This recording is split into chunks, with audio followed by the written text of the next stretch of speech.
Unitech builder ने गुड़गांव के Vista और नोएडा के बरगंडी प्रोजेक्ट में हजारों लोगों से पैसे ले लिए, लेकिन घर बनाकर नहीं दिया है। सुप्रीम कोर्ट में पिछली सुनवाई में यूनिटेक ने हाथ खड़े कर दिए थे कि पैसे हैं नहीं, इसलिए ना तो घर दे पाएंगे और ना ही पैसा लौटा पाएंगे। अब सुप्रीम कोर्ट आज तय करेगा कि करना क्या है।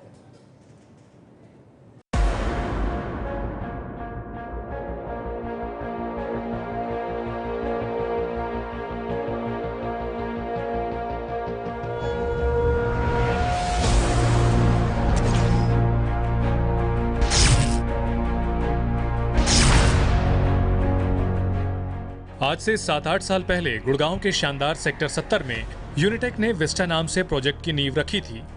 1200 फ्लैट बनने थे, तब यूनिटेक का नाम भी था और काम भी था।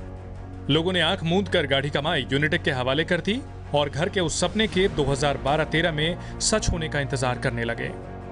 2012-13 आया और आकर चला गया। सपना बना रह गया। जमीन पर ईंट की दीवारें खड़ी हो गईं, प्रोजेक्ट का शानदार गेट बन गया, गार्ड तैनात हो गए, लेकिन बस रह गया तो घर का सपना। यूनिटेक बिल्डर ने पैसे तो ले लिए, लेकिन घर तैयार नहीं किया।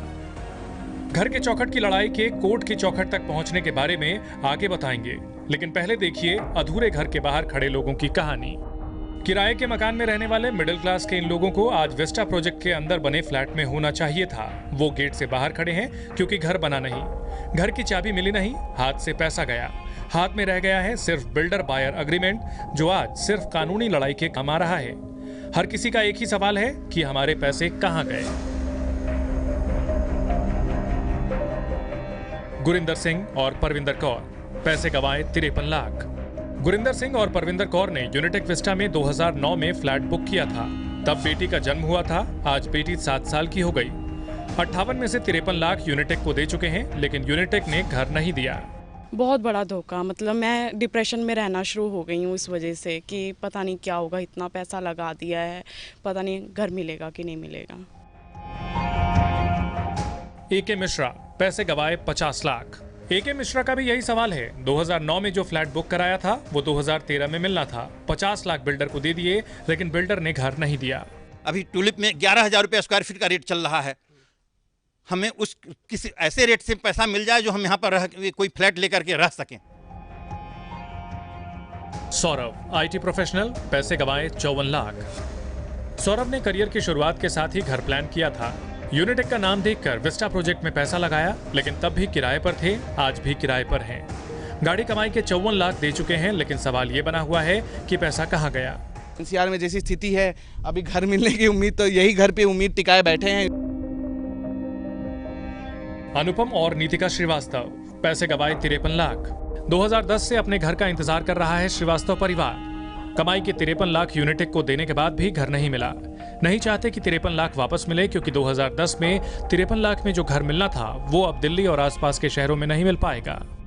और उतना पैसा अगर वो दे भी देते हैं तो उससे पैसे में आज की रेट में कोई घर नहीं आता। इन सारे लोगों की नजरें आज दिन भर सुप्रीम कोर्ट पर रहने वाली हैं। सुप्रीम कोर्ट या तो घर दिलाएगा या पैसे, लेकिन सुप्रीम कोर्ट कैसे घर या पैसे दिलाएगा। 12 अगस्त को यूनिटेक बिल्डर सुप्रीम कोर्ट से कह चुका है कि हमारे पास फ्लैट खरीदारों को लौटाने के लिए पैसे नहीं हैं। अगर पैसे होते तो वो घर बनाकर दे देते।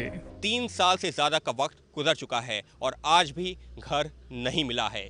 सुप्रीम कोर्ट में भी मामले की सुनवाई हुई और वहां यूनिटेक का जो बयान आया है उसने इन लोगों को और ज्यादा असमंजस में डाल दिया है। बिल्डर ने अपनी ही झोली फैला दी है, जिसमें पैसे नहीं हैं, न घर बनाने के लिए न पैसे लौटाने के लिए। खरीदारों को बिल्डर की इस ईमानदारी पर यकीन नहीं है कि पैसे नहीं हैं। सबका पैसा लेके पैसा गया कहाँ, या तो पैसा दें या घर दें। यूनिटेक के जो वकील थे मिस्टर सिंघवी, उन्होंने कहा कि हमारे पास पैसे नहीं है, अगर हमारे पास पैसे होते तो हम घर बना देते। आप अपना पैसा विद इंटरेस्ट और जो भी हमारा नुकसान हुआ है उतना पैसा हमें वापस दीजिए।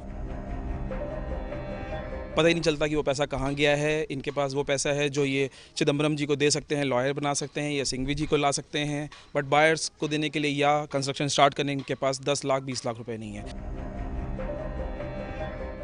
कोर्ट के सामने सिर्फ विस्टा के खरीदारों की पीड़ा नहीं है। नोएडा के बरगंडी प्रोजेक्ट के खरीदार भी सुप्रीम कोर्ट जा चुके हैं। पिछली सुनवाई में कोर्ट के पूछने पर खरीदारों ने कहा था कि वो पैसे नहीं, घर चाहते हैं। सवाल यह है कि घर मिलेगा कैसे और कब।